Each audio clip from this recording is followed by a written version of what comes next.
I hope I'm clearly visible and audible, Anjali. Yes. Okay, sure. I would like to request all my fellow speakers and participants for today to kindly switch on your webcams immediately. Everyone, webcams, please. Sure. So, good evening, ladies and gentlemen. I'm P. Shravan Kumar, the founder of SK Associates and Group, and I'm delighted to welcome you to Conference 2.7, where we'll explore the topic effective marketing strategies for startups from launch to growth. We are honored to have a panel of accomplished CEOs, founders, co-founders, industry leaders, and marketing experts from our different industries and backgrounds as our guest speakers today. By the end of this conference, we hope you will gain valuable insights into this crucial.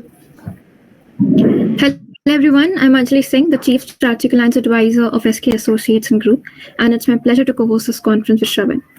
So, before we delve into our topic today, let me briefly introduce SK Associates and Group.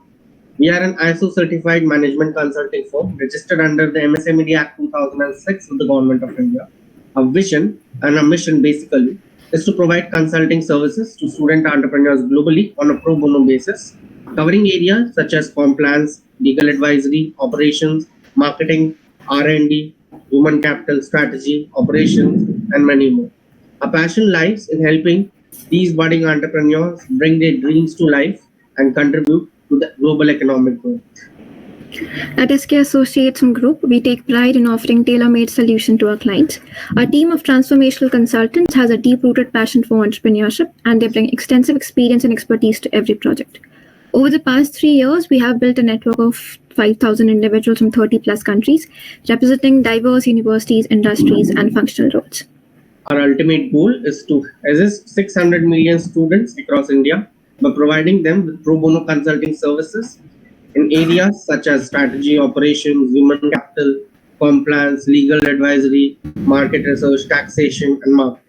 We also plan to invest 500 crores US dollars and even more in their startups by 2035, creating more than 5,000 employment opportunities for startup experts, advisors, mentors, research scholars, and all to also help more than 5,000 startups scale across India. Our vision is to contribute to global economic growth by empowering the next generation of iconic organizations. Collaboration and strategic alliances are key to achieving our mission. We are committed to promoting entrepreneurship development and community impact with a focus on empowering students for global economic growth. Our aim is to partner with 1,000 plus universities and colleges by 2030, providing guidance and mentorship to students as they embark on their startup journeys. We have recently established partnerships with institutions like Bombay College of Pharmacy, Moti Babu Institute of Technology, BMS Institute of Technology and Management, and Sanskrit University. The enthusiasm and interest we see among students for entrepreneurship nowadays is truly inspiring. Startups obviously do have the potential to address critical social, economic, and geopolitical challenges through innovative business models. By promoting sustainable entrepreneurship in this world, we can obviously drive positive change and create a brighter future for all. Entrepreneurs not only generate job opportunities but also stimulate economic growth and offer innovative solutions to consumers.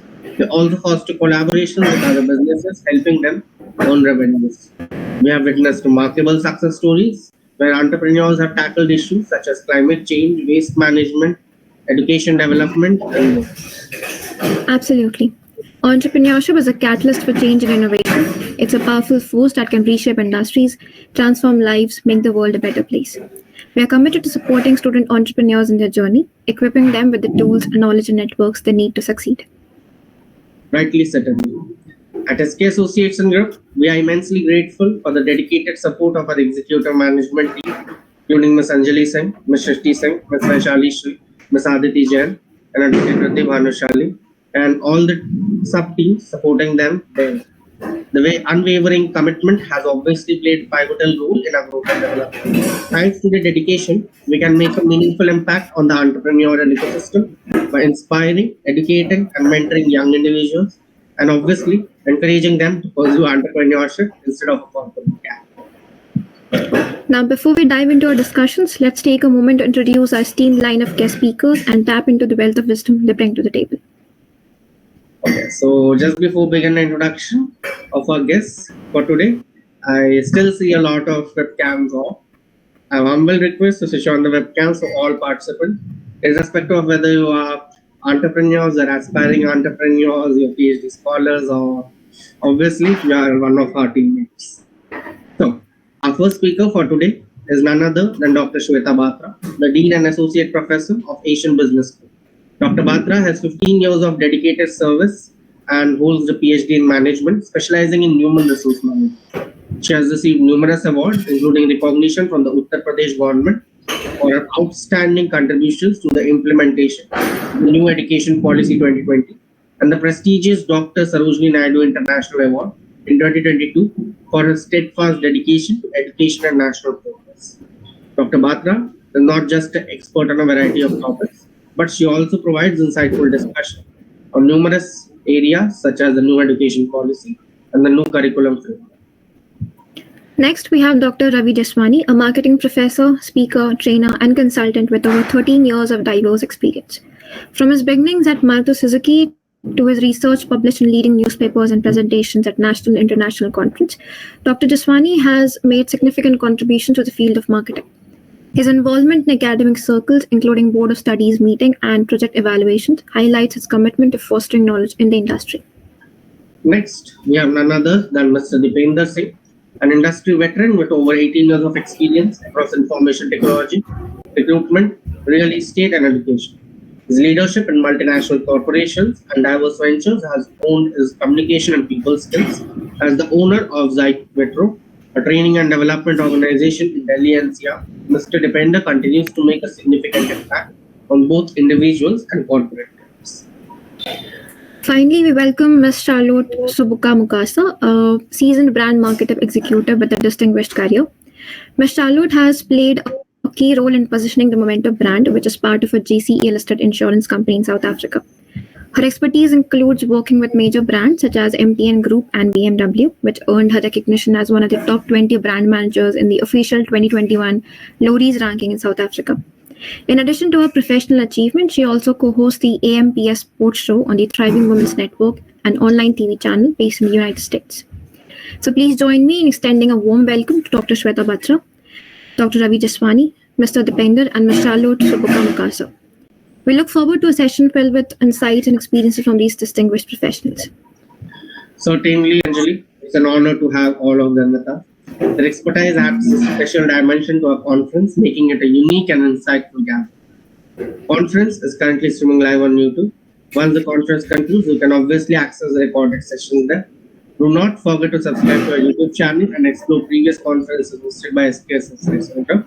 You may also go through the updates for our upcoming conferences and all our events by simply following us on all our social media handles, that is on Instagram, Facebook, and LinkedIn for sure. So now, before we begin this conference, we would like to request all of you to switch on your respective webcams. I also like to inform you all that our HR team will be conducting calls in the chat box throughout the session, and we encourage your active participation in that. So moving ahead, I would like to invite our first speaker for today, Dr. Shweta Batra, Dean at the Asian Business School, to commence her speech and share her insights. First of all, thank you so much. I hope I'm audible. If you can just give me a thumbs up. Okay, fine. Thank you so much. So I'm really glad to be a part of this conference where we are, going to discuss on a very, very important topic. I think, startups is something which is gaining a lot of importance these days. And even the government of India is putting a lot of emphasis on, new startups and young budding entrepreneurs to come up and start their ventures. So, marketing strategies that should be adopted by these startup firms and by these budding entrepreneurs plays a very, very important role. Because ultimately we need to, get a lot of customers for our products and services, which is the ultimate goal, I think, right? So, marketing strategies, they play a very crucial role in the growth plan of any company. And when we start a business, we are eager to mimic the giants in the industry. We try to follow those people who have already gained a certain certain strength in the industry and who are actually doing good. But then the point comes is where we are lacking the resources and we have budget constraints. So new startup firms, if we talk about, they do not have a lot of budget leverage where they can put in a lot of money into advertisements or by gaining those doing those things which the giants and startups which the giant firms are already doing. So there has to be a lot of strategies other than giving advertisements in the newspapers or TV advertisements or getting a good brand ambassador for your company or your firm. So here we will be, and I will be discussing and majorly focusing on three different strategies which can be adopted by these startups. And the very first strategy is the use of social media, which I think is being used by a lot of firms and startups. And if we talk about the statistics, around 3.78 billion monthly active users are there on social media. And on an average, around 2.25 hours are being spent by an individual on social media every day. So this is nothing that I'm saying, on my experience or something. These are the statistics which are available, and it is said that 91% of the individuals are there on social media websites, and they are there. The social media websites are there on their mobile phones. So the accessibility of these social media websites is huge, and the population that can be tapped through these social media websites is again a huge number of people who can be tapped through it. So if we talk about the other part, that when we are creating our social media posts, right, for our products or services, so in normally we say that there is a rule that we follow. So it is said that 70-20-10 rule that we follow, which says that 70% your social media post should be informational, which means that it should provide the information about your products or services, how to use it, right, about the importance of about your product, and 10% should be the promotion. 20% should be emotional. Emotional means your social media post should give certain information or should be a little emotional when people are reading it or going through it or watching it. It should touch their heart somewhere, right? So it should be, maybe you can show your company culture through it. Maybe the core values of the company can be reflected through those social media posts, and 10% should be promotional. So the overall rule says that the major social media posts that you create should provide major information about your products and service to the customers, so that they are attracted towards it, and they at least, even if they don't want to buy it, at least they'll tap on it once, right? So how we are going to start about it? We need to start with a plan. So plan incorporates everything where your team should be on one page, right? You need to align, you need to coordinate and focus on the organization's overall marketing plans and the marketing strategies. Now, every person in your company should be aware of these things. That what is your ultimate goal and objective, right? And we all know that our major objectives of promoting or using these marketing strategies is to increase our brand awareness. People should know our product's name. People should know what we are into, right? Once that brand awareness is created, the next main objective is to drive people to your website. So you need to increase the traffic on your website, right? Now, how you will do it is again through your post, where you are, tagging people, where you are putting those hashtags, and where if any customer, even if he or she clicks once on your post, they are directly to your website, and at least they'll have a look at it, even if they'll not buy. So that will help you generate leads as well. So there are a lot of analytics which is provided through these social media websites only to you, where you can analyze and see who or what age groups of customers are using and visiting your websites, what kind of people are visiting your websites, and you'll get a rough idea about whom to tap to, right? Who are your customers. Then another objective is to grow your revenue. Obviously, that is the main point, and improve your customer service. Now, when I talk about improve customer service, it is like, even one bad, comment on your social media post can create a lot of negativity for your products and services. So it is also important that you are able to maintain that, the customer should be satisfied with your product, and you should be able to give them those kind of services which they are looking forward to. Now, it happens that, suppose I am not satisfied with a product. So what I'll do is, the very first step will be, I'll try to connect through their customer service, maybe numbers, or maybe through their website. I'll try to give a feedback. And if I do not get that response, it's a human tendency that my next step would be to go on the social media to, find the company and to write something on their page, so that everybody and each customer can see it through it and give a negative feedback. Even if I am not satisfied with one feature of the product and I'm writing on it, so while I'm writing, I will not only talk about that one feature, I'll talk about the overall product, and that will ruin the image of the product or service, right? So we should be able to provide those customer services, and we should be able to satisfy those customers who are writing negative about our products and services. We cannot leave them, because that is going to impact high in the long run, right? So that is very, very important. That is why I said that customer service has to be provided. Then it is, as I said, that it is important to understand your target audience. Now, to understand your target audience is like, you can ask them different questions. Now, how we are going to ask them is through various polls. That can be, that these are the things which are there on the social media already. You can do a lot of surveys, you can create polls, or just ask informal questions. That will help them to connect with your brand, to connect with your company, right? At least they will remember somewhere that, okay, yes, that survey, this brand, yes, I have done a survey on it. Yes, I have been asked some question and I have, responded to it. So that will give them a particular remembrance about your product and service. Then look at the demographic data. What age, gender, location, from where people are, who are your interest audience. That is important, because your post should be based on that only. Whoever is your audience, you have to create a post according to the audience, right? Then use of analytics, as I said, that a lot of social media websites, if you are interested, you can get a lot of analytics, that who all are the people who are, through that website is visiting your website and, posting on it, or maybe commenting positive about your products and services. So you will get a rough idea about what kind of audience you are tapping to.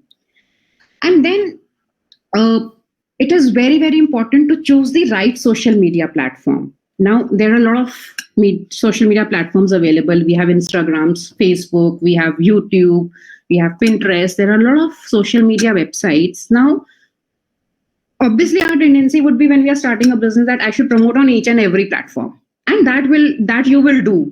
But the point is that which is the best suitable social media website for your product and services, you need to analyze that. For example, if I talk about Instagram, we all know that Instagram is being used by, majorly being used by youngsters, right? So there are around 500 million Instagram users these days, and they are there on the app every day.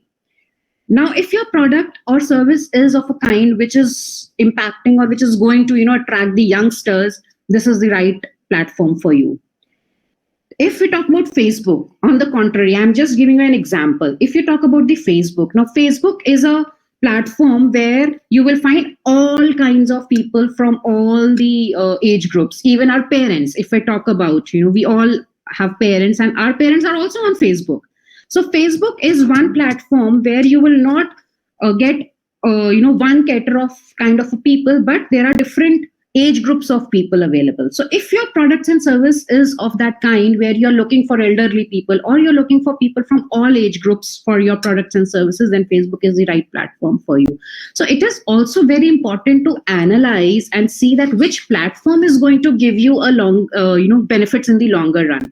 Pinterest, on the other hand, on the Pinterest, we can post pictures, right? Now, this also sometimes help, where if your product is being liked by somebody and they are taking those pictures and trying to find a product which is related to that particular picture, that is also going to help you a lot, because at least people are, putting seeing that particular picture, they are at least clicking it, and maybe sometimes they're directed to your website. So that is also one of these kind of social media websites are also equally important. LinkedIn is again a professional website, we all know, and it is best suitable if you have a product where you need to do B2B marketing, right? I think even I was tapped through LinkedIn by SK Group. So it is a great platform where you can connect with people, you can promote your products and services, and you can, get a lot of customers through that if it gives you a good, if your product and service is of that value. Then YouTube. Now, YouTube has become one of the world's largest search engines. We all know, even kids are there on YouTube these days. So, but yes, on YouTube, your content has to be very, very good, right? When you are promoting or when you are giving your advertisements on the YouTube, you can create on these websites. It is not necessary that you are creating a post and putting it. You can create a lot of, you can create videos, you can create reels and put it. So there are different ways. You need to identify how differently you can promote your product through these websites, through these social media posts. And then when it comes to these particular websites, you should always hashtag certain brands. You need to have that hashtags because many people search through these different terms, right? And your product and service should be the first one to come to. So you need to be very, very careful. It is not like I just want to create it, I've created and put it on the website and it is going to work. It is not going to work wonders like this. You need to be very, very thoughtful while you are creating these, social media posts. What are you going, and then when you are putting it, how you are going to put it. Is your website, is a link is there available or not? If I as a customer is going to click on it, am I going to go to your website, or I just need to search again, or type it in a different way?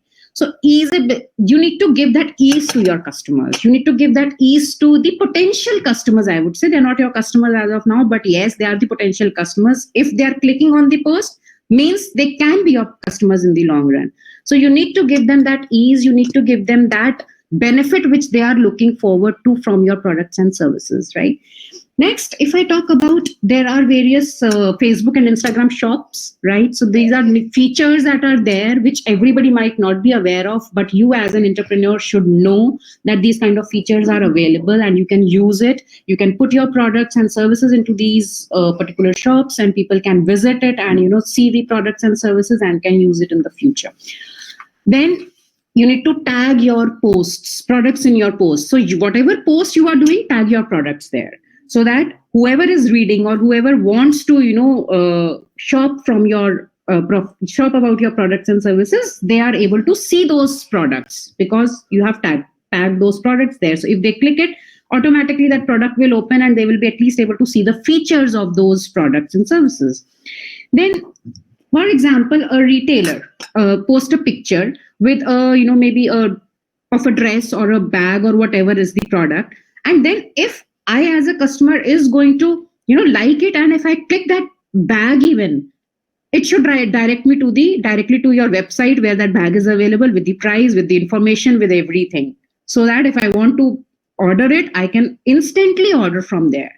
So ease of transferring, ease of getting to that particular product and services is very, very important. Now, you also need to track and refine your performance. Your social media post, when you have done the social media post, it is there on the social media, people are seeing it, liking it. But are you also refining it for the future? It is not like that I have just posted once. It has to be on a regular basis. When you are doing it on a regular basis, you have to keep on reviving it, renewing it, and putting it extra things into it so that people get attracted. If it is same thing, people will get bored and then they will stop seeing your posts. Even if they are not buying your product, even if they are not buying your services, if they are liking your social media posts, that is also a big achievement, because that means that your brand is there in their mind. Your name is there in their mind. So that is also an important feature when you are, going big in the industry or growing in the industry. Next is the events and conferences. Now, one is social media. Now we comes to events and conferences. Now, many people feel that, it is not very good to be a part of an event to promote the product because your products don't sell there. But I think that, even if you are not organizing event yourself, there are two ways. You can organize an event yourself and promote your product and services, or you can be a part of some events, right? So even if you are only a participant in an event, and even if you are only able to create and or provide an information to the people who are there in the event, to the footfalls or to the people who are attending the event, that is also very, very important. I'll give you an example. You all have heard the name of a brand You Clean, right? I hope everybody has heard about it. So in my college, there was an event where this You Clean brand, they just came, and it was, years back. I'm not talking about now, but it was years back, just before COVID, I would say. So at that time, I had also not heard about this particular brand. Nobody had heard about this particular brand. Only few of these students were knowing. And they said that we will only create awareness. We are not going to sell anything in your, event, in the event. And they just appointed 2 employees, and those employees, they just provided the information about how it works, right? How the clothes are cleaned, what is the budget about it, the amount that they have to pay, the price of the product, for the services, sorry. So that was the only strategy that they adopted. And once we met them after a few months, they told us that, your 10 to 15% students are our customers now who live nearby. And, there was one You Clean store. So students have started, giving their clothes for washing and other things. Only based on the participation in the event, they were able to tap those 10 to 15% students. So participation in creating awareness is also very, very important for any products or services if you are a startup specifically. So that is one of the strategy. The last strategy that I want to talk about is the word of mouth, which we all know plays a very, very important role. If it is a positive word of mouth, it works wonders. If it is negative word of mouth, it may, lead very disastrous results can be there. So when we talk about this word of mouth, it can only happen if your customers are gaining that, that kind of experience from your products or service. If the experience is not very good, obviously this strategy cannot work wonders. So how you can start is with your own family members, friends, relatives, then relatives ke friends, and so on. So that chain creates. You can help them to know about your product and service. You can help them and ask them to create that awareness and, word of mouth, spread that positive word of mouth amongst the people whom they meet. That is going to help you.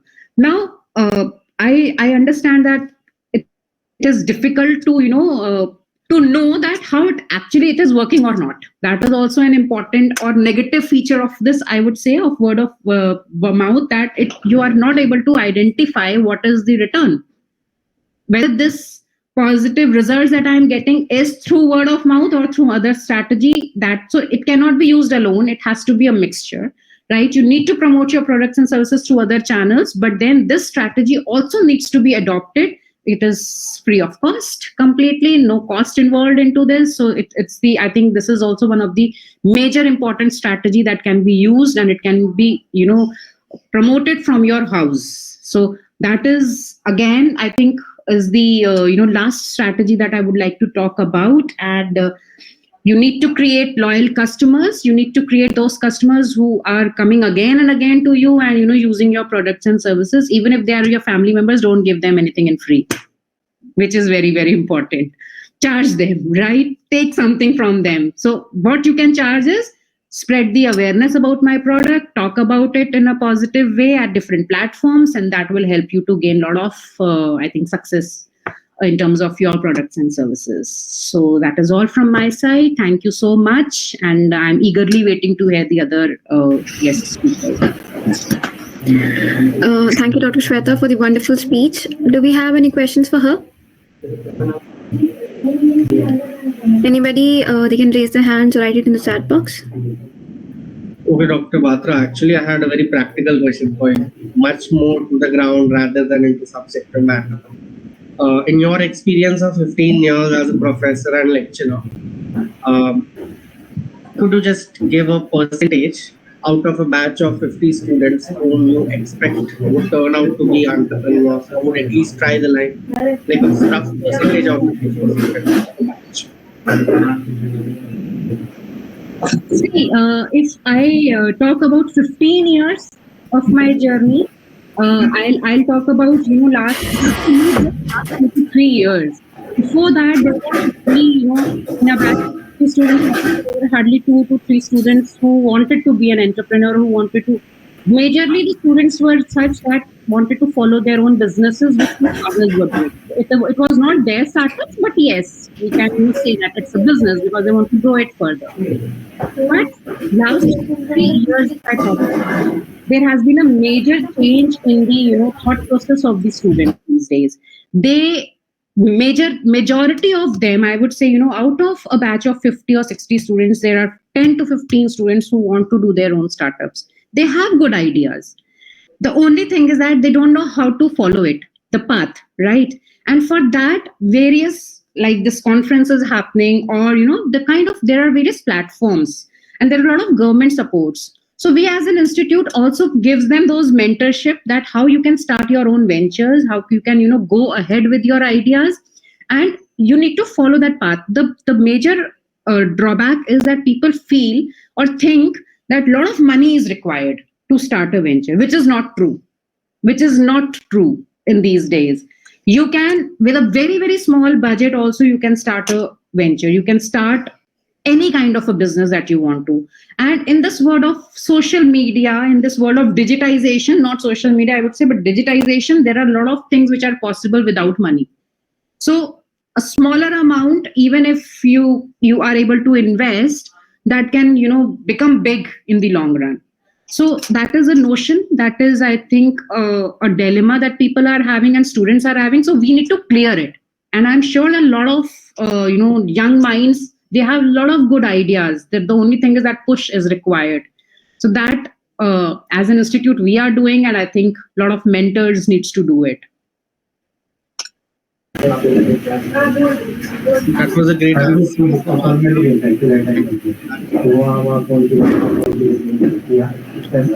Okay, do we have any more questions? All right, then we will be moving ahead.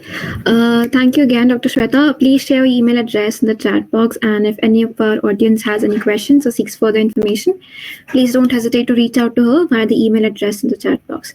Now, moving ahead, let's welcome Dr. Ravi Jaswani, faculty at Vivekanand Education Society, and listen to his insights on the topic. All right. Am I audible? Yes. All right. Good evening to one and all. And it's my privilege and honor to be part of this conference. Thanks to SK Associate and Group and the wonderful team who are doing excellent work. So quickly coming to startups and challenges and then marketing challenges. So as rightly said by Dr. Shweta, startups are really growing as far as from the Indian context. That is what we'll be focusing on more than from an international context, because we are looking at Indian domain more as from even the students. That's what I believe. A lot of buzz around startups, a lot of buzz around startups ecosystem and unicorns, and all these words are becoming very, very popular. And students, when we come across, they are very, very curious to know about what is this all about startups, and what is this India INC, and what is unicorn. Let me give you certain stats before we deep dive into certain marketing strategies. Anybody who would like to answer how many startups have been registered till recently, 2023 and October, if I say till Feb or October? Anybody who would like to give this answer? Right, wrong, doesn't matter. Even if you want to give it a try, maybe how many of startups have been registered from Indian context? Mohammed is saying 8,000. Okay. Anybody else who would like to give it a try, a shot? Anybody? Mohammed is saying 8,000. That's pretty low, since we are talking about Indian startups ecosystem. And as rightly said, a lot of push from the government. The Statista as one of 70K Ayush, yeah, pretty close, 70K, 10K. Okay, Ayush is saying 70K. So I'll give you the exact stat. Till 3rd October 2023, we have more than 118,000 registered by DPIIT. Now, what is this DPIIT? It's an Department of Promotion of Industry and Internal Trade, which keeps an official track about how many startups have been registered from an Indian context officially, right? Now, with this, since there are so many startups really popping up, they have been registered. Now, here comes the major question: how many of them in the startup ecosystem are really successful? Super challenges, lot of challenges, and the stat says not more than 10% are really surviving. So if I say 1 lakh as an approx, 1,18,000, 10,000 is actually the startup who are really making a business sense, or probably they are generating revenue and they are generating some amount of a profit. The rest of them are really struggling to survive, right? And now this also brings to the question, why most startup fails? What is the core reason that most of the startup fail? Anybody who would like to answer this? Why do you think most of the startups fail? I believe most So of them are because looking at, they do yeah. not have a good planning strategy. Okay, great. Do not have planning, a good planning. No MVP, that's great. Not understanding customer, yeah, we will come across that as well, especially as a marketer. It's all about understanding customer needs and wants, and that is where all marketing starts with, the base. Anybody else? So Abhi says no MVP. Ayush says they depend more on their investors' money. We'll talk about how, since there is so much of talk about investors' money and why are even investors investing. If the time permits, we can discuss that as well. Anybody else? Anybody else? Why low quality in terms of product or service? That is what I believe we are trying to say. Quality, yeah. The demand need of product. All right. Anybody else? You're missing some, a crucial point. Service and product. Yeah, I get that. You're missing, certain, probably, certain very crucial point. Most of things what you're saying is there. I'm not denying that. There's something more, you need to understand why startup fails. High competition. Yeah, competition would always be there, omnipresent, unless you are, coming up with something which is very unique or niche, which we say, a lot of startups are looking as a niche market, and that is where they want to, overpower the competitors, or they don't want the competitors, and they look into, niche market. So that is also there, where some of startups are very smartly entering into the niche zone. Anybody else? Yeah. Please understand first, lack of unique idea. Majorly, lot of people don't understand, the fundamentals of business. Whether it is, a startup, and especially when we're talking in terms of startup, since you're starting everything from scratch, you have a lot of problems with financial problems coming up, maybe a bootstrapping it, and fundamentals of business is where you need to, be very strong. Lot of people, in startup, you're typically, as rightly said, you're running behind investors. You have an idea, you have found out a gap, and you're running behind an investors, and you're giving a lot of promises to investors, right? And that is where you're looking to get certain money from an investor.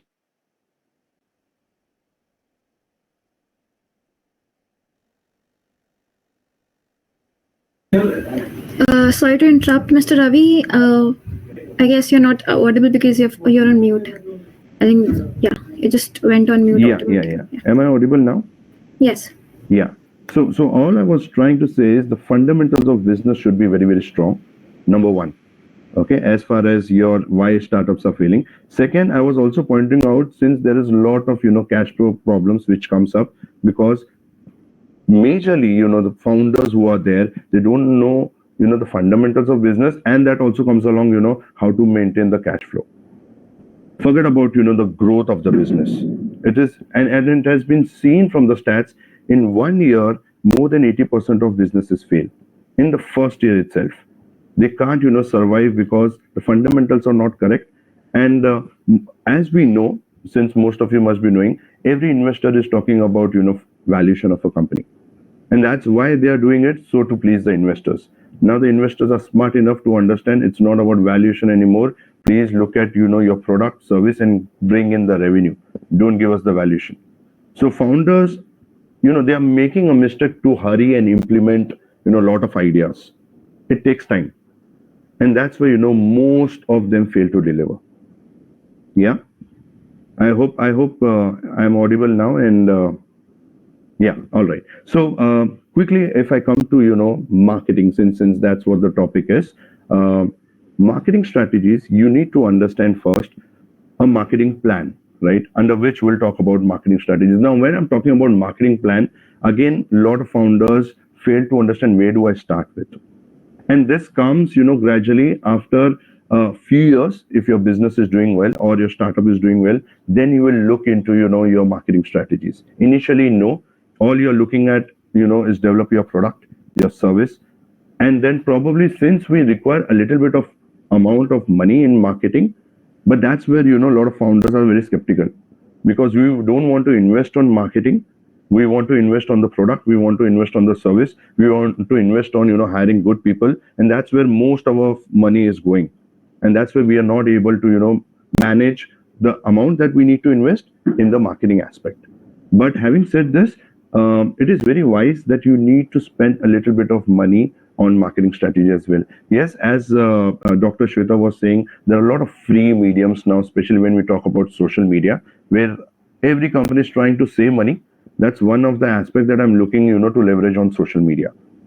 No other reason that I'm looking. Yes, it is effective, but to become very effective on social media, you need a different acumen, which normally founders or startup people, they don't have. All they are looking at is okay, I need LinkedIn, I need say social media, I need Instagram or Facebook, and I'll put posts. But that's not how it will work. Okay, we need to go way beyond. And for that, first, the founder for a startup needs to understand what is its goal. Your all marketing strategies has to be aligned with the goals of your company.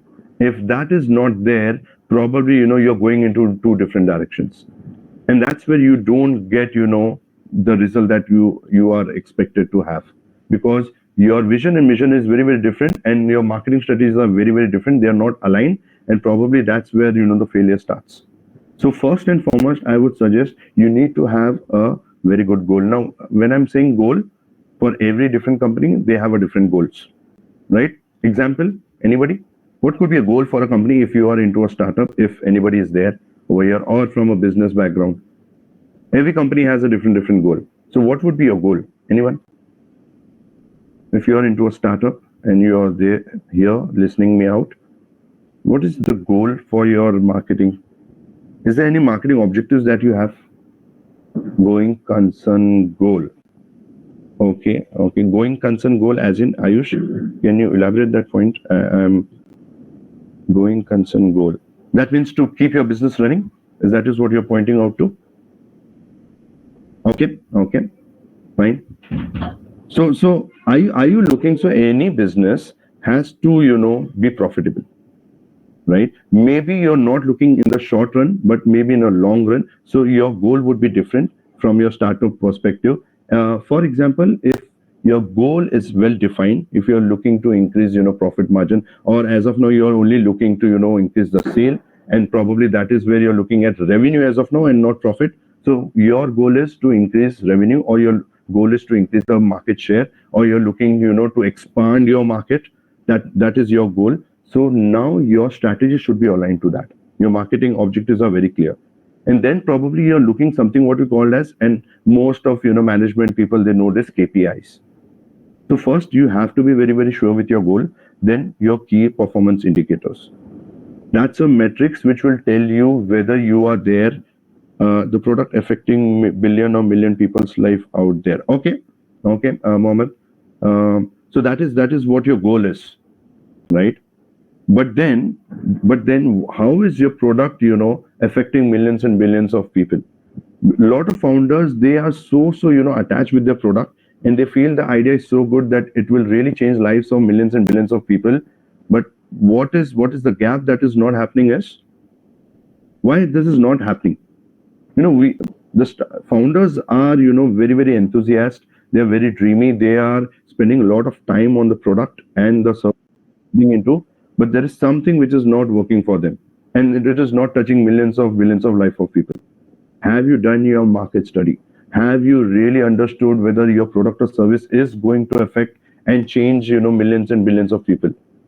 Have you done a lot of research? Have you understood the market we are trying to serve? In fact, a lot of founders are struggling to find out which market is really the right market for them. That is where it all starts. Where is your market? What is your target audience? Whom I'm targeting to? Am I targeting millions and billions people at one go? Probably you have to take one step at a time, and that is way to go forward. So please understand, when I'm saying goals, when I'm saying KPIs, I'm also then looking at the target market, and for that I'm looking at KPI. Are you getting this? So for example, you are looking at target, for this month, how many clients have I really acquired? If my goal was, and from my KPI as a metric, have I even got 10 clients? I had a goal of say 100. Have I even targeted 100, and have I really converted into 10? Have I got at least 10 new clients, or is it the repeated same customers? So that is where you need to understand your goals, your KPIs and target, right? And since we know a very very theoretical thing, when we talk about goals, it has to be SMART, right? So any founder, if you're looking at goals, we know the full, what is the abbreviation of SMART? We have done this, right? If you are especially coming from a management background, anybody would like to try? SMART stands for specific, measurable, achievable, relatable and time bound, and it's very very important. Any founder who is looking at to achieve something and has a goal which is aligned has to be very very specific, measurable. It has to be measurable, achievable. How much have you achieved, and then how relevant it is, and in what time bound. Are you setting it for 3 months? Are you setting it monthly? As I said, 10 clients per month, I need to benchmark it, so on and so forth, right? So again, marketing strategies fundamentally understand whether you are catering to a particular need. Have you found out a gap? What is that you're serving? Is it very very unique? Look into the product, look into the pricing, look into the right market, look into the promotion, and of course if there is a distribution which comes into, as we say, you have to. More so importantly, when you're looking at marketing strategies, you are talking about value proposition. Very important that with all your marketing strategies that you're going to implement, you have to deliver your overall value proposition. There has to be something very very unique that you are concentrating on, and that is what you're trying to promote with your marketing strategies. Yeah, everybody with me? Is this fine till here? Yeah. So quickly, now you might ask, sir, there is financial crunch. We don't have a lot of money. So tell us, certain marketing strategies which goes, without pumping in a lot of money. I hope that is what the crunch is for most of the founders, or most of startup people, or even when I come across students who are looking into startups, or with certain firms who are into startups, and they said we don't have money. If we had money, we would have not approached you, or probably there are a lot many traditional marketing that we would have pumped in. But yes, now so when you have very limited budget, it is said 10% of your revenue, if you are getting in revenue, which is tough, should be going into your marketing activities. But since 10% becomes a lot, especially when it is a startup, you can reduce it, say at least 1 to 2%, which is where you're pumping in money, and you can go into certain kind of Google ad, but that is expensive as well, not so effective in terms of monetary. You have to grow a little big if you're looking at that stature. But yes, now we'll look into online presence, since Dr. Shweta was talking about online, and that is the go-to marketing strategy for a startup, because you have a financial constraint, right? So quickly, very important website, which is very very important, that every company should have, whether it is irrespective you are a startup or it is a company which keeps on refining. You have to have a very robust website. And when I'm saying very robust website, yes, it should not have any lag. It should be, very, very crisp and clear. Your UI and UX should be excellent, and you should have a lot of description. You should tell what is your value proposition. Look into the keywords. Since we know, search engine optimization plays a very, very important part, and your website will play a very, very important part when you are looking at SEO. So you have to come across with keywords.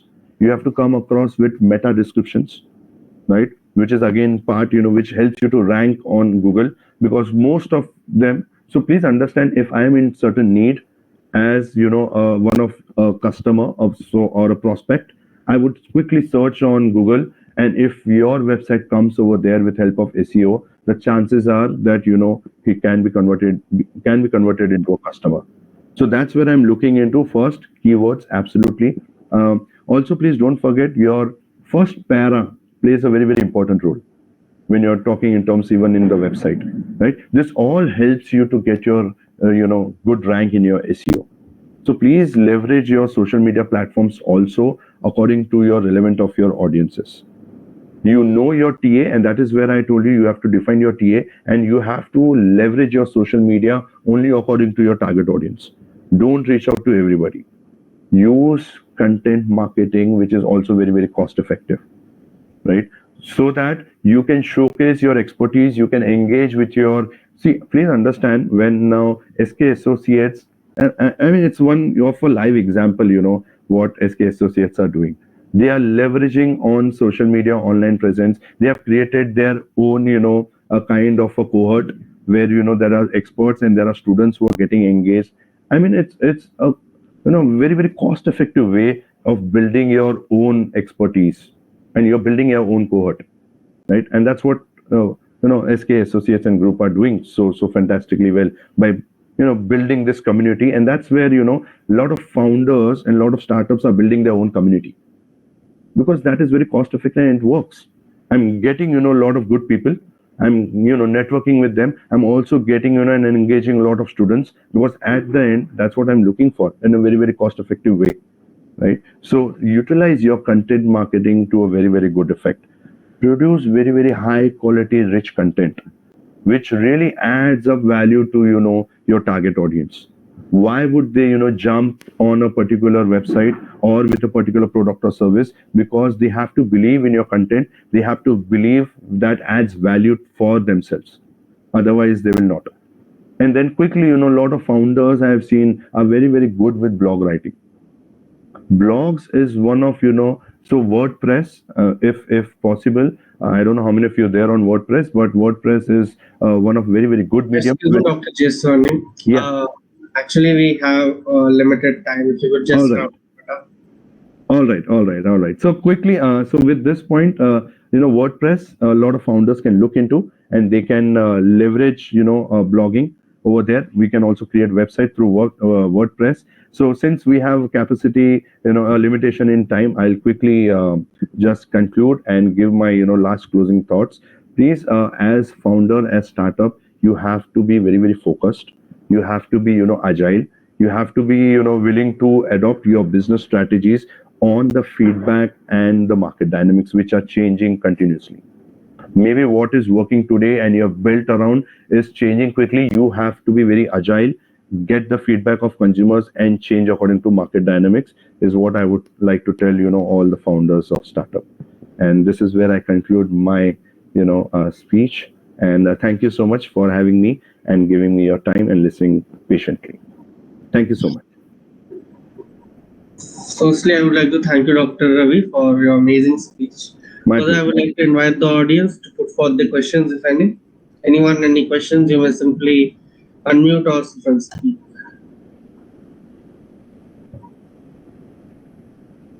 Any questions out there? Anyone? Rajul? No questions? Okay. Fine then. I would like to request you, Dr. Ravi, if you could just share your email address in the chat box. Yeah. So that if any of our audience has any queries further or seeks further information, they can simply mail you out. All right. Yeah. Thank you. Next, let's welcome Mr. Dipender Singh, founder and CEO of the Property Turbinator, to commence his speech and share his insights.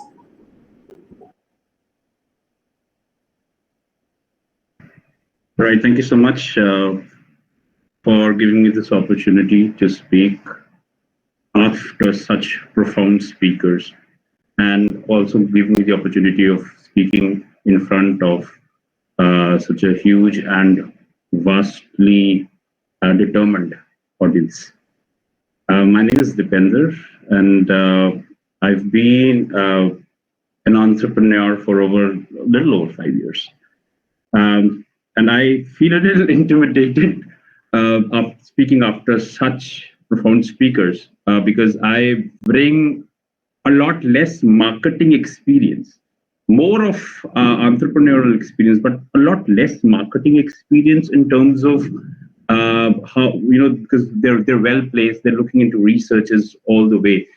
So my goal is being very microscopic in terms of what I have to give over here to all of the audience, and ensure that I live up to the quality that has already been established by the speakers that preceded me. Um, right now, we are working in two verticals. One, as the name suggests, the property turbinator. We are working in the real estate vertical, and we're also working as into the training and education vertical as well. Um, of course, both verticals are bringing in good revenue for us. What I'm going to do is I'm going to talk about my entrepreneurial journey and how I used various marketing strategies to expose my business in front of the people, and majorly focusing on how well we're doing with the training organization, which is named Zaisi Virtho. Zaisi Virtho is, if I translate it says onwards and upwards all the time. That is what Zaisi Virtho means. Now, when you really start up, when you really start out, this is what I really believe, ladies and gentlemen, that the marketing actually really starts when you really incept the product or the service in your mind. The first thing that you really need to understand is how well, or what is the value that my product is going to give out to my audience. And once you understand the value or the pain that your product and service is eradicating, or the convenience it is bringing out to your target audience, that would be your stepping stone to your marketing strategy and your various marketing campaigns. Let me give you an example, and then I'll come to the example of my own product. Um, let's take up the example of Zomato. What is the pain that they are eradicating? Anyone? What is the pain that they are eradicating?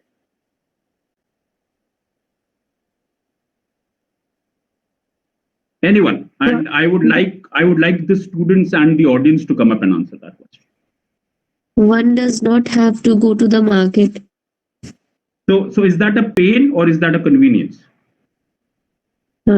It is the convenience which Zomato is providing. It is our pain that we have to go to the market. Absolutely, absolutely. And did you know that Zomato did not start out as a delivery part or as a delivery organization, a food delivery organization? Did you know that? Sorry, sir, I didn't knew that.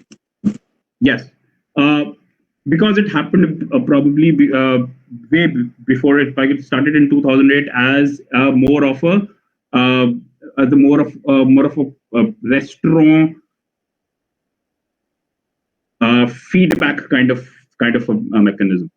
Later in their entire journey, they came into delivery. Now that is where their strategy changed when they actually came into the food delivery system, and they eradicated a pain, or they brought in a convenience. That is your stepping stone. That is the first thing that you need to recognize as a founder or a entrepreneur. What is the pain, pain that you're eradicating, and the convenience that you're bringing to your audience? if there is no value, if there is no pain eradication, or if there is no convenience that your product is bringing in, you will face a lot of competition, and that will show you, that will anyhow show in your marketing strategy as well as your marketing campaign. So that is one. Now, what did we do to eradicate? So when we started out, we only had one product or a service, if you want to call it out. We only had one training service or one training product, which was the leadership training product. And because we were starting out, we did not have too many resources, we did not have too much money to bring in more resources, to bring in more products into our catalog. We just started out with one training program. And that training program had one uncommon thing that the other training programs did not have. The first thing that our training program had was that once the training program had finished, we had 6 months of buddy up with the trainer himself. This is something that the other training organizations are not doing. Once the training is over, you're your way and I'm my way. We give 6 months of buddy up with the trainer, and we ensure the trainer, or even if the trainer has moved out, the people who have trained with us, they have 6 months of getting back and reskilling themselves on the training that we had done. Right, and especially that leadership training is one such thing that needs to be revised over and over and again, and it needs to have hand holding when you go up. That is one thing. So that is one, that you need to see what is the pain that you're eradicating and how you differentiate from your competition. That is one. The second thing that I learned very early in my entrepreneurship journey was, and especially this comes to this actually goes out for both sales and marketing, is the one thing that I learned from my mentor was that if you're selling to everyone, you're selling to no one. That is something, and that was very profound. It was a profound learning, and it struck me like a chord, and I ran with this particular. If you're selling to everyone, you're selling to no one. What does that mean? That means that you need to have a laser sharp filter of your target audience. When we started out, honestly, when I started out with the leadership training program, we were actually going out to everyone, students, people who have started just now with their careers, all the way up to the executive level. And believe you me, for 1 year, we were not able to meet at all. Right? And that is where you need to do something known as creating a customer avatar or a customer persona. I'll tell you how to make a customer persona, and I would request somebody to please keep a tap on my time, because when I speak, I just run with it, right? What it did for us is, when we sat down and made the customer persona, we narrowed down to who we want to serve and who we can serve the best. And it turned out that once our customer persona was built, we wanted to only focus on the corporate audience. And not just any corporate audience, we only wanted to focus on middle level. As of today, we do not do any other leadership program other than people who are in the middle level. That gives us sharp laser focus when we are trying to advertise or market. How do you build a customer persona? Customer persona, please understand, it's actually an activity where you create a single fictional person. In our case, because it was a corporate, we created a single fictional organization. So when, say for example, you have created a product, it's a marvelous product. Who do you want to sell it out? When you create a customer persona, what you need to start out is give that persona a name. It could be anybody. It could be anybody. It could be Tom. It could be Harry. It could be Mary. It could be Ram. It could be Sita. It could be anybody. Just give it a name. And then drill down on the various characteristics of that person or that organization in our case. For example, if you're doing it for a single person, give them what is going to be the age that your customer would have. What is their gender? Who all are in their family? How many family members? What are their family values? What is the occupation of this person? What is the salary of this person? Where does he go or where does she go for holidays? Does he own a car or a motor vehicle? What is that? What are their interests? What are their dislikes? And there could be n number of factors that you can have while you're creating that customer persona. And once you are done with creating this customer persona, ladies and gentlemen, you will then have a laser sharp focus as to what campaigns of marketing do you want to do. In our case, once we understood that we only wanted to serve corporates, and within that corporates only the middle level management, we were only doing two types of campaigns. One was LinkedIn ads, because any other social media platform would not have been great for me, right? Because if I want to look out for corporate professionals, where will I find the corporate professionals? On LinkedIn, right? So we did LinkedIn ads, and we also did email marketing campaigns. Had we not done any of these activities, like understanding what is the pain that we are eradicating or creating a customer persona, we would have been selling to everybody and going no. Right? So that is something that you really need to focus on before you even embark on your marketing journey.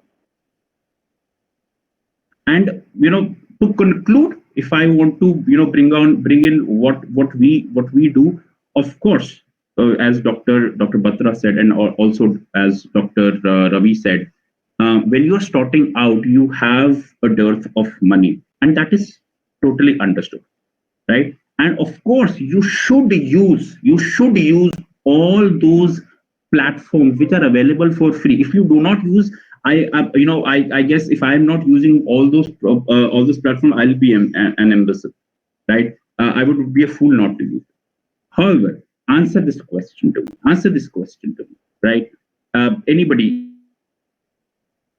in the audience, especially the students and the audience, answer this question to me. If you put 0 rupees in the bank, what is the output? What is the output? How much interest are you going to get? How much interest are you going to get when you put in 0 money into the bank account? Absolutely 0. Thank you so much, Dr. Batra. And that is where I would request you that to earn something, you first try to invest something. And marketing is the best investment that you do. Of course, there are other good investments that you would do in your life, probably in yourself, probably in making or building your brand. Of course, that is part of marketing. But yeah, when you promote your products and services, the money you put in with the right plan and the right strategy, the money is going to get out. Because why? Because you have built a system, right? So remember, try to eradicate a pain or build in a convenience, then do a customer avatar, and then come down to your marketing strategy. So it could be anything. As I said, I am not an expert of marketing. I would not be able to dwell into a lot of other strategies. There are 2 strategies that we use right now: email marketing and LinkedIn. Suit yourself, right? And with that, over to you all.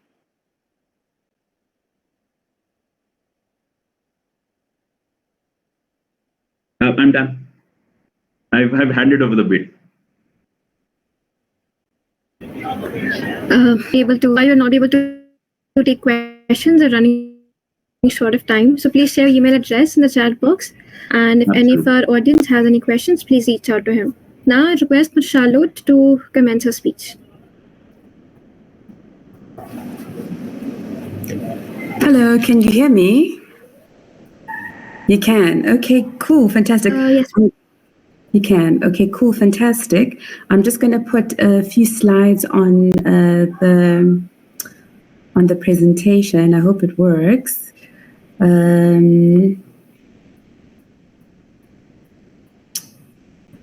Okay, let's see if this works.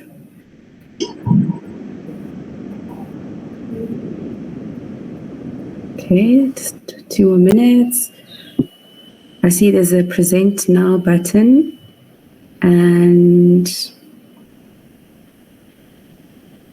I have no idea what's happening. Oh, okay, let's see if this works. Please let me know if you can see my screen, because I can't see you anymore.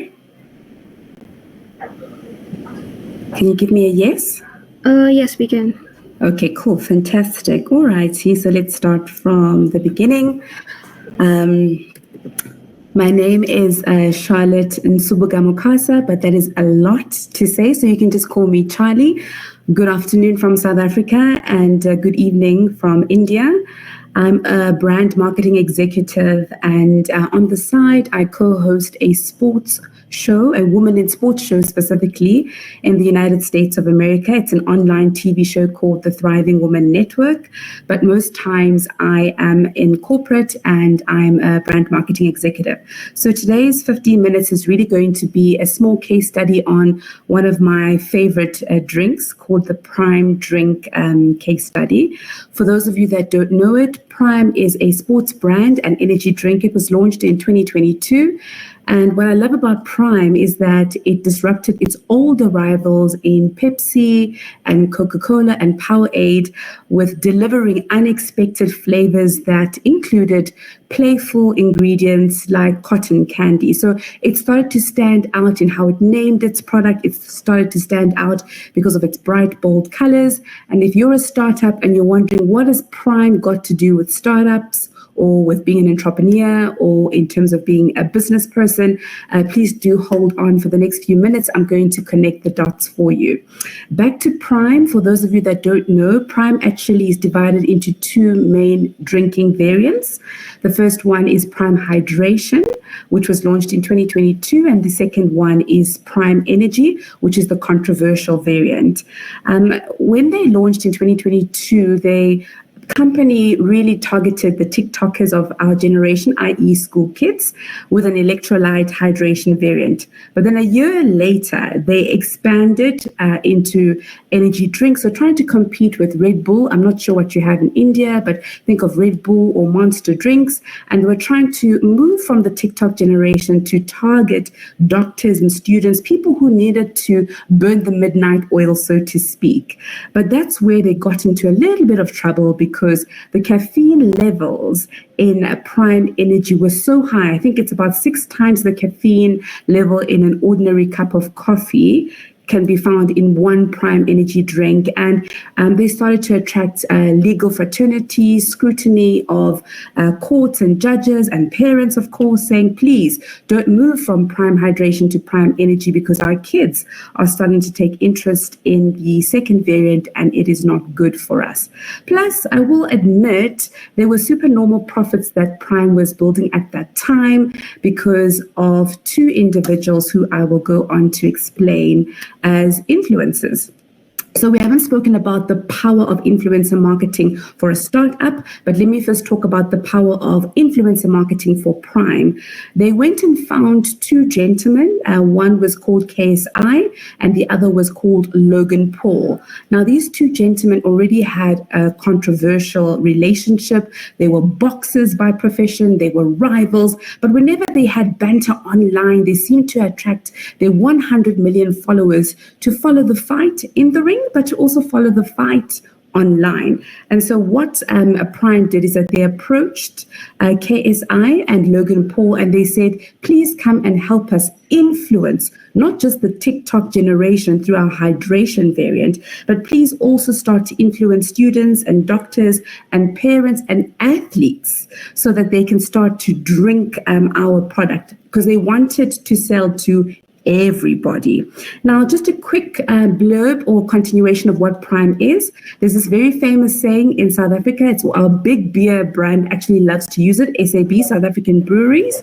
And they say sales overnight and brand. Sorry to interrupt, Ms. Charlie. Yes.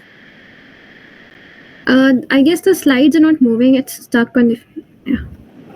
The slides are not moving. It's stuck on the first slide. Okay, let's see. What can you see now? Can you see sales overnight and brand over time? Yes, we can. Okay, cool. I will not put it in presentation mode. I'll just yes. present this way so that it doesn't get stuck. So there's a very famous saying with one of our beer brands in South Africa, a huge one, a global one, and they push sales overnight because they're very sales driven and brand over time. And the reason why I'm mentioning that very famous saying is that Prime, to this day, according to CNN, is a $13 billion business. Now, that's amazing because Prime, the company, is only 2 years old and it's competing with the Pepsis and the Powerades and the Coca-Colas of this world. What I love about this brand, and we'll talk about what insights we can learn from Prime for startups just now, is that when they started in year one, they said, let's look at the interests of our clients. Let's look at the interests of our consumers. So beyond drinking liquid and hydrating themselves, what else are they interested in? And they said our influencers are boxers. When people drink Prime or follow our influencers, are they interested in anything else? And they did research and they found the top 3 sporting interests of their clients. And they found that football outside of boxing was one of them. And that's why they partnered with FC Barcelona, LA Dodgers. They started to get into different sporting disciplines. One of the reasons why I still give kudos to Prime is that in 2023, when people thought, it's just a hype, they are still stealing market share from their old rivals. Right now, the market share with Prime in the US is 5.8%, and it's forcing Pepsi to drop to 43.8%, and I think Coca-Cola's dropped to 14.4%. Now, somebody might say, Charlotte, that's not a big deal. 5.8% is nothing. 5.8% of billions of dollars is a lot of money. But let's talk about 3 marketing takeouts that we can use for the Prime brand and extrapolate it to startups. So one of the things I always say to startups in South Africa is know your audience. Marketing 101, everybody knows this. But if we can look at KSI and Logan Paul, yes, they were pro boxers, it's a fact. Yes, they were influencers, it's a fact. Yes, they had 100 million followers already, it's a fact. But what Prime did is that they looked at KSI and Logan Paul and said, what do we know about them? We know that they're fierce. So they created fierce colors, and it also affected their packaging. It was quite bold. And then they said, like I've said before, what other interests do KSI and Logan Paul and their influencers and our drinking clients have in common? And they found the other additional space was soccer. The conclusion for startups, therefore, is that we should use affordable social media tools to research the top 3 interests outside of your product that your consumers and your clients and your community or even your country is interested. Because once they become, we call them bonded followers. In other words, they start following you with your heart and not necessarily their head. It's easy to ask them to tag friends for you, to share your product videos or whatever service it is that you would like for them to rate online. And in South Africa, whenever we're using Google Maps, if you don't have a review, we're not going to come to your place or your shop to buy. So know your audience, not only in relation to what you are selling, learn them outside of what you are trying to punt, because it will show them that you care for them.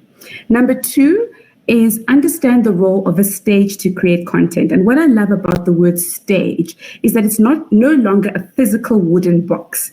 KSI and Logan Paul dressed up in actual Prime drinks for employees at Walmart. So they understood the power of activating employees for the Prime brand, and they went to shops in the USA to say, this is the drink. We are actually so proud of it, we can wear it.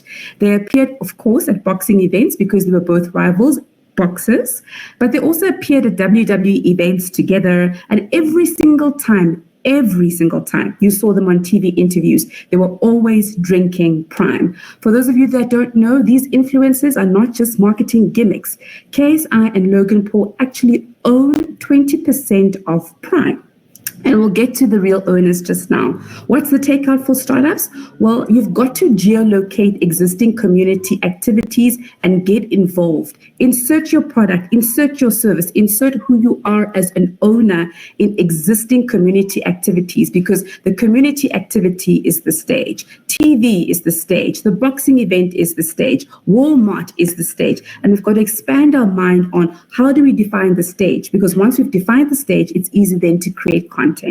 And the reason why I say insert yourself in community activities is high brand visibility, as we know, increases Google searches. Increasing Google searches helps us sell more stuff. So the third takeout that when I observed Prime and startups, I thought to myself, there's this very famous saying by Dr. Robert Cialdini, I think it's Italian, and he said, opportunities seem more valuable, and the word is seem, right? Marketing is about illusion. Opportunities seem more valuable to us when their availability is limited. And what I love about Prime is that they punted that scarcity was their friend. So how do I bring that into business? I would say, even if you're a startup, Facebook is free, guys. Build private, and the word is private, build private Facebook groups to hype up scarcity, or build private Facebook groups to drive exclusivity for your first-time clients or your VIP clients. The other thing about scarcity or keeping things limited is that in South Africa, we've got this retail chain called Checkers South Africa. It's the only place you can buy Prime in South Africa. They were smart and they partnered with Prime when Prime entered our country. And they said, we're going to limit the number of drinks per person because you couldn't get it off the shelves. But they coming back to Prime, they created a limited product edition. I think it was about 4 flavors in South Africa. In other countries, there were more flavors to pique interest in the South Africans and to pique interest into school-going kids in particular. And they punted the power of branding, once again, using fierce, bold packaging, very similar to the influencers that they were using. So there was an alignment all the time. And coming back to the topic of scarcity, I always say Black Friday is only one day in South Africa. So as a startup, you must insert yourself into national conversations, or with what we call find your purchasing power days. Is it Mother's Day in India? Is it Father's Day? Is it Diwali? Is it Black Friday? Is it Christmas? What is it? So that you can also follow Prime strategy. In fact, all retailers use the strategy of finding purchasing power days to create this illusion of limited products. And I think it also speaks to the psychology of Dr. Robert Cialdini, where he said, punt or cultivate this illusion of a loss, the loss of you not getting that product to help you market better. There are ethical issues around that, but at the end of the day, it has worked for hundreds of years. So if you ask me then, what else can we as startups learn from Prime?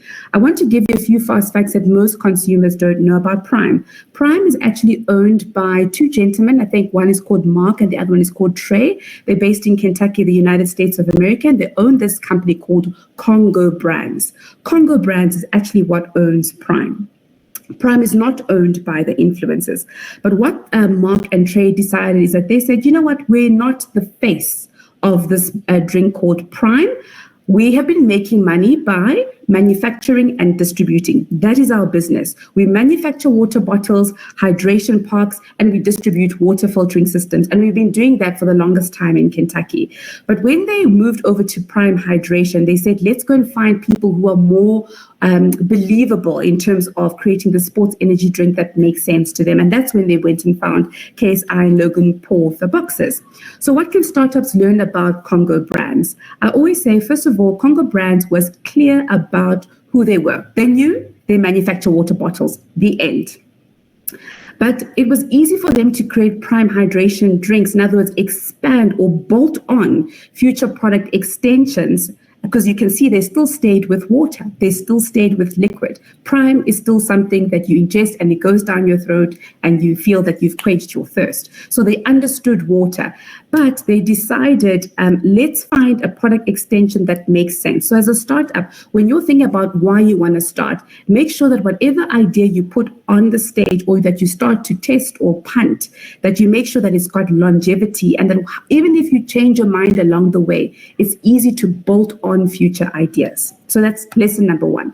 Lesson number 2 is that Prime tested the ideas with limited stock. They didn't know that they were going to be this successful. They did not know 2 years ago that they were going to be billionaires, but they did put limited ranges and they tried different flavors that Pepsi was not using and Coca-Cola was not using, but they also understood their target market, because if you think of the word candy floss, it's normally kept for children and not necessarily for students and doctors. So they started there and then they got successful and then they became more successful. So I would say as a startup, the lesson here is don't be afraid to pre-sell your product.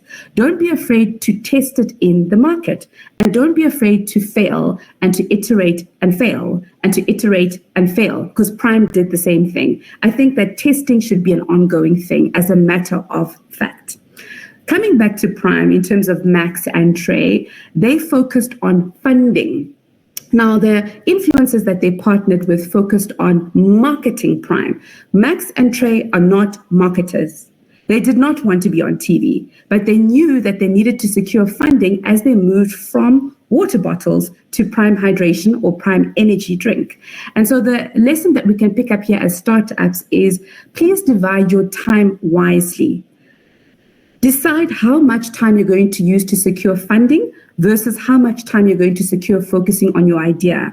A lot of startups sway in the wind. They'll spend a lot of time trying to get the money, trying to get capital, and they stop focusing on building on their idea.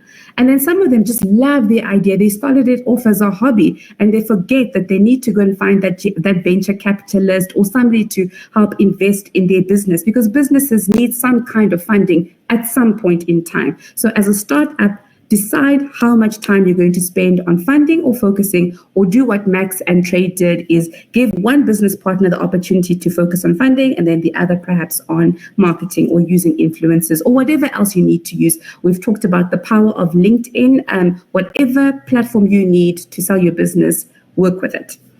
Coming back to Prime, what I love about them is how they've scaled the globe, not just the US. They're everywhere. I'm not sure if they're in India, but they're everywhere. And I've loved seeing how they've scaled their business. But the one thing that they protect at all costs is the amazing culture in Prime.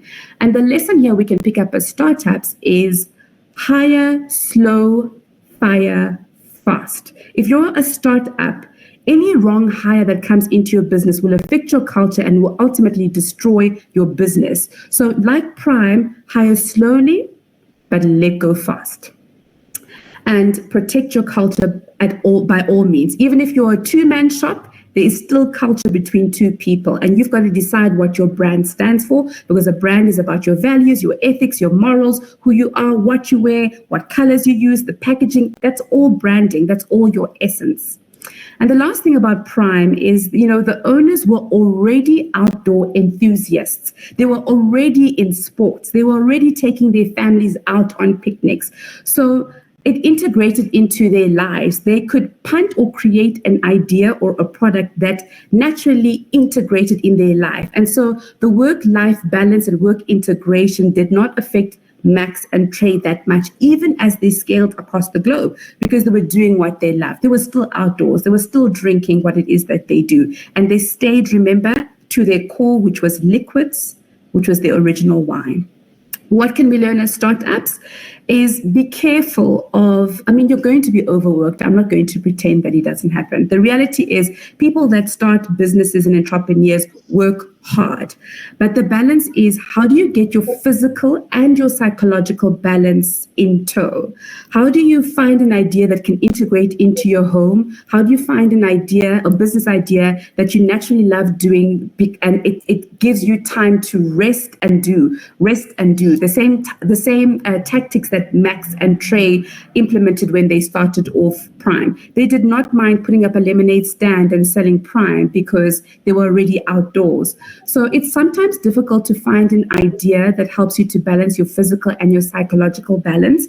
But mental wellness is such a huge topic across the globe because it matters. I've never heard of an entrepreneur that is successful 50 years on and able to scale the globe that doesn't look at their mental wellness. So I say find an idea, a business idea that can work in and around around your family setup, and then Bob's your uncle and the money will come. So I am hoping that you've been able to enjoy the case study of Prime. You've learned a couple of fast facts. I say follow this business and watch it. I think CNN said in 2027, it will be a $17 billion business. And at that stage, it'll only be 6 years old, not even a teenager. I don't have time for much more, but if you want to follow me, I've got a very difficult surname. Just Google Charlotte Marketing and LinkedIn, and you can find me online. Thank you, Charlie, for your insightful speech. And please do share your email address in the chat box so that if any of our audience has any questions or seeks further information, they can just connect with you straight away. Cool, fantastic. Thank you so much for the opportunity, and happy Diwali for those who celebrated it. As we conclude tonight's session, we wish to extend our heartfelt gratitude to all our esteemed panelists for the invaluable contributions in the first session of Conference 2.7 today. Experts and insights have added immense value to this event and obviously made this conference one of the most unique roundtable conferences on entrepreneurship again. A sincere appreciation also goes out to each and every attendee for your active participation. We do value your presence and engagement, and hats off to you all for bearing us for 1.5 hours. We are excited to continue this conference tomorrow for the second session, where we'll explore the theme of effective marketing strategies for startups from launch to growth from a different perspective. Do feel free to share your conference experiences by leaving a review on Google, on a Google Maps location. We also encourage you to extend the invitation to your friends and acquaintances so that they may join the conference and share your experience too. To share the conference links with them, and if you are sharing your experience on LinkedIn, don't forget to tag us. Your engagement, inviting friends, and sharing your insights are highly appreciated. Thank you once again for being a part of this event. Your support is greatly appreciated, and together we look forward to shaping a brighter and more innovative future. Thank you. Thank you so much. Thank you.